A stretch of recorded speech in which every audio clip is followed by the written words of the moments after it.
Este vídeo vai começar com uma história, que no caso é a minha história. Quando eu comecei a dar os primeiros passos no mundo da eletricidade, eu sou engenheiro elétrico, o meu pai tinha aquele medo, né, de que eu tivesse contato com a eletricidade, e sempre que eu fosse fazer uma instalação, ele me dizia: tenha cuidado, não vai apanhar choque, nem nada disso e tudo mais. O engraçado, né, é que eu tinha alguns amigos que gritavam ao meu pai. Ele já sabe, né, como é que trabalhar com eletricidade sem apanhar choque. Outros diziam que ele é eletricista, né, pode apanhar choque, vai se entender com um choque elétrico e não vai morrer nada disso. E alguns diziam até que ele já conhece as técnicas, né, de apanhar choque. Por incrível que pareça, curiosamente, posteriormente eu descobri que existem realmente modos de como a pessoa possa trabalhar com eletricidade. Não estou falando de utilizar luvas, botas, mas trabalhar diretamente, né, carne e meio eletrizado, e este possa não apanhar choque como tal. Os meus amigos não sabiam isso, falaram brincando, mas se existem. E esta técnica é que explica, curiosamente, este vídeo. Eu sei, você sabe, todas as mães já sabem que os pássaros podem estar ali pendurados nos condutores elétricos sem apanhar choque. A grande pergunta é: por que razão eles não apanham choque? Será que é pelo fato deles terem uma camada de revestimento que limita este contato e sirva como um isolamento? Ou será que seja porque eles são pássaros e nós humanos, feitos de composições e estruturas físicas diferentes, apesar da carne e o sangue, entre outras coisas, e isso faz com que eles não estejam suscetíveis às mesmas coisas que nós? A verdade é que não. Esses não são os fatores que façam com que o pássaro, lá na linha de transmissão, não apanhe simplesmente um choque elétrico. O ponto está em que, se você colocar este pássaro na terra e eletrizar ele, de certo que será carbonizado, tal qual acontece conosco. Então, o que realmente acontece? A resposta está no fator de diferença de potencial, ou seja, simplesmente diferença de potencial ou tensão. Você pode até achar que o pássaro está em perigo por estar lá pousado, mas a verdade é que está seguro. Tudo porque a eletricidade não percorre pelo seu corpo, ou seja, basicamente ele se torna um com o corpo eletrizado. Quando um pássaro pousa em um fio ou condutor elétrico, os dois pés estão no mesmo potencial elétrico, ou seja, não há diferença de potencial. Para que passe a eletricidade através do corpo do pássaro, seria necessário que pelo menos ele tocasse em dois condutores diferentes, com uma estrutura aterrada, ou se calhar em uma estação chuvosa, ali se encontraria um caminho, né, da corrente para a terra ou para um outro elemento, o que criaria uma diferença de potencial. Então, paralelamente ao do pássaro, é como se a gente tivesse uma lâmpada, que no caso substituiria o pássaro, e teríamos aqui a fase, que é o elemento que traz a corrente elétrica. Se a gente conectar, acho que isso já fizemos todos nas nossas casas, se a gente conectar simplesmente a lâmpada à fase, a lâmpada não emite luz, é o mesmo que acontece com o pássaro, ela não é eletrocutada. E se a gente conectar a esta lâmpada a parte neutra, a lâmpada emite luz, ou seja, existe uma diferença de potencial em que esta aqui traz eletrões e esta aqui absorve os eletrões.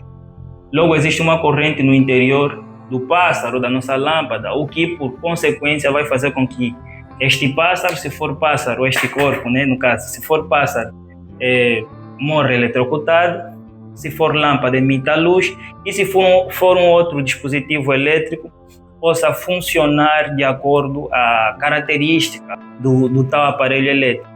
Esta razão se dá porque a tensão elétrica é igual à diferença do potencial da energia elétrica dividido pela carga.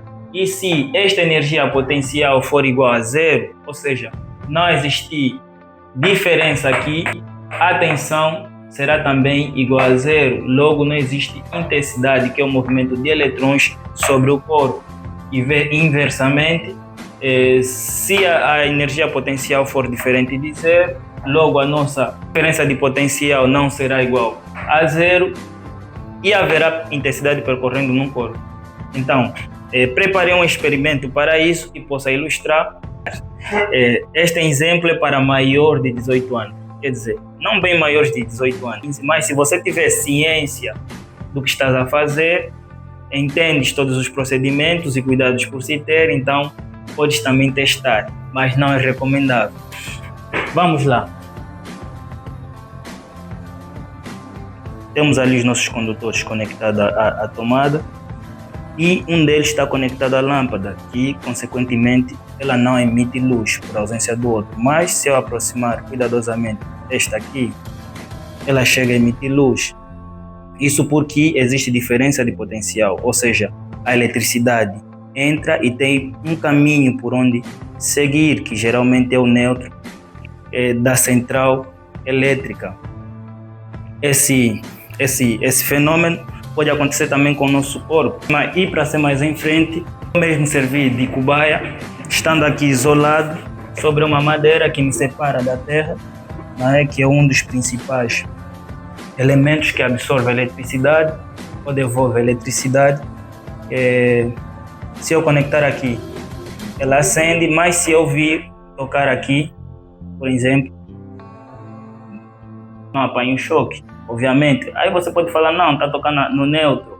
Alguns têm a mania de dizer que o neutro não conduz, e realmente não conduz, ele chega a conduzir em questões de defeito.